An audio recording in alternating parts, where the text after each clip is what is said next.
November 24 చరిత్రలో ఈరోజు 1622 November 24న Ahom సామ్రాజ్యం ధైర్య కమాండర్ లచిత్ బోర్ఫుకాన్ అస్సాంలో జన్మించారు. లచిత్ బోర్ఫుకాన్ తన సైనిక వ్యూహం, శౌర్యం ఇంకా మొఘలుల దాడి నుండి అస్సాంను రక్షించడంలో ఆయన ముఖ్యమైన పాత్రను పోషించారు. ఆయన స్వర్గదేవ్ చక్రధ్వజ్ సింగ్ పాలనలో అహోం సైన్యానికి కమాండర్గా నియమించబడ్డాడు. లచిత్ బోర్ఫుకాన్ గొప్ప విజయం 1671లో సరైఘాట్ యుద్ధం. దీనిలో ఆయన బ్రహ్మపుత్ర నది ఒడ్డున మొఘల్ సైన్యాన్ని ఓడించడం.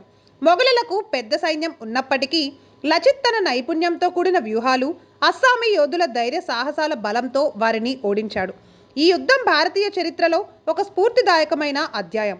ఇక్కడ లచిత్ బోర్ఫుకాన్ అస్సాం స్వాతంత్రం, ఆత్మగౌరవాన్ని సమర్థించారు. లచిత్ బోర్ఫుకాన్ కథ ఇప్పటికీ అస్సాం భారతదేశ విరోచిత చరిత్రలో ముఖ్యమైన భాగం. ఆయన ధైర్యానికి, త్యాగానికి నివాళులు అర్పిస్తూ ప్రతి సంవత్సరం నవంబర్ 24న అస్సాంలో లచిత్ దివస్గా జరుపుకుంటారు.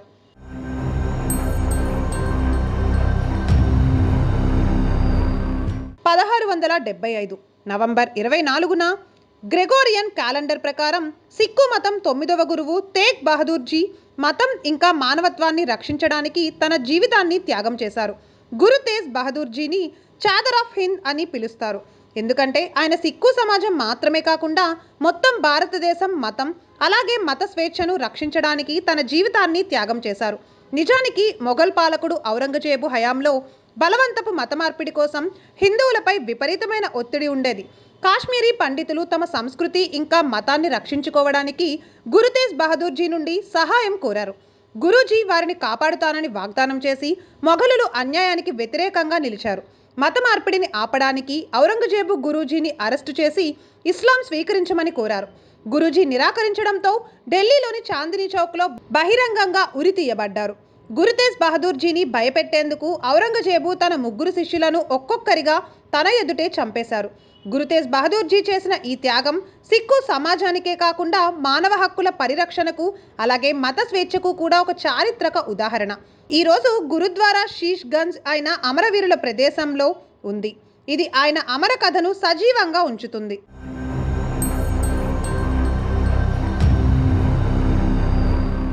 1926 నవంబర్ 24న భారతీయ ఆధ్యాత్మికత, యోగాభ్యాసం చరిత్రలో ఒక ముఖ్యమైన తేదీగా పిలువబడుతుంది. ఈ రోజున శ్రీ అరబిందో సంపూర్ణ ఆధ్యాత్మిక సాధనను పొందారు. ఆయన శిష్యులు ఇంకా అనుచరులు దీనిని సిద్ధి దివస్గా జరుపుకుంటారు. శ్రీ అరబిందో భారత స్వాతంత్ర పోరాటంలో ప్రముఖ నాయకులలో ఒకరు. తరువాత రాజకీయాలను విడిచిపెట్టి ఆధ్యాత్మిక మార్గాన్ని స్వీకరించారు. భౌతిక జీవితంలో కూడా దైవత్వాన్ని నింపగల పరిపూర్ణతను పొందడం ఆయన యోగాభ్యాసం లక్ష్యం. 1926 నవంబర్ 24న ఆయన దైవిక చైతన్యాన్ని, శక్తిని భూమిపైకి తీసుకురావడం అనుభవించారు. ఇది ఆయన యోగాలో ఒక మైలురాయిగా పరిగణించబడుతుంది. అక్కడ ఆయన అధిక శక్తిని అనుభవించారు. ఈ ముఖ్యమైన రోజు తర్వాత శ్రీ అరబిందో తమ సమయాన్ని పూర్తి యోగాభ్యాసం ఇంకా దైవిక స్పృహ విస్తరణకు కేటాయించారు. ఈ సంఘటన తర్వాత పుదుచ్చేరిలోని శ్రీ అరబిందో ఆశ్రమం ఆధ్యాత్మిక సాధనకు కేంద్రంగా మారింది. శ్రీ అరబిందో ఈ సాఫల్యం వ్యక్తిగత విజయం మాత్రమే కాదు, మానవాళికి ఆధ్యాత్మిక అభివృద్ధికి మార్గదర్శకం కూడా.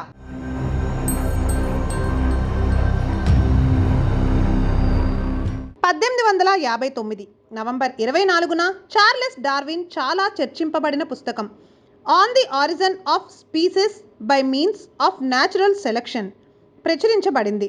ఈ పుస్తకం సైన్స్, మానవ అవగాహన రంగంలో విప్లవాత్మక మైలురాయిగా నిరూపించబడింది.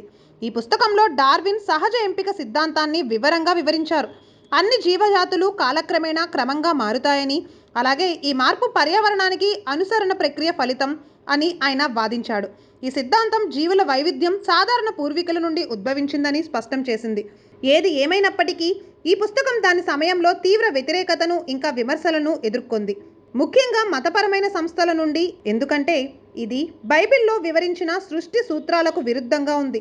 డార్విన్ ఈ సిద్ధాంతం జీవశాస్త్ర రంగాలలో మాత్రమే కాకుండా సామాజిక శాస్త్రం, మనస్తత్వ శాస్త్రం రంగాలలో కూడా ఉపయోగకరంగా ఉంటుంది. నేడు ఈ పుస్తకం జీవశాస్త్ర రంగంలో ఒక ప్రాథమిక గ్రంథంగా పరిగణించబడుతుంది.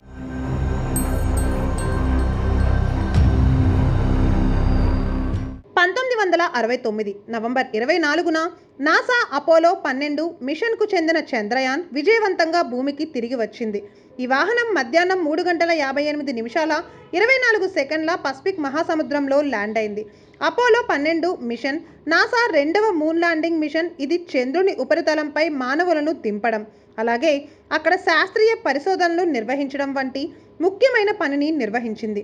ఈ మిషన్ సమయంలో వ్యోమగాములు చార్లెస్ కాన్రాడ్, అలాన్ బీన్ ఇంకా రిచర్డ్ గోర్డాన్ చంద్రుని ఉపరితలంపై దిగారు. అనేక శాస్త్రీయ పరికరాలను అమర్చారు. చంద్ర నమూనాలను తిరిగి భూమికి తీసుకువచ్చారు. కాన్రాడ్, బీన్ చంద్రునిపై 7 గంటలకు పైగా గడిపారు. గోర్డాన్ కమాండ్ మాడ్యూల్లో చంద్ర కక్షలో ఉన్నాడు. ఈ మిషన్ చంద్రుడిపై వివిధ ప్రయోగాలను నిర్వహించింది. అంతేకాకుండా భవిష్యత్ మిషన్ల కోసం విలువైన సమాచారాన్ని సేకరించింది.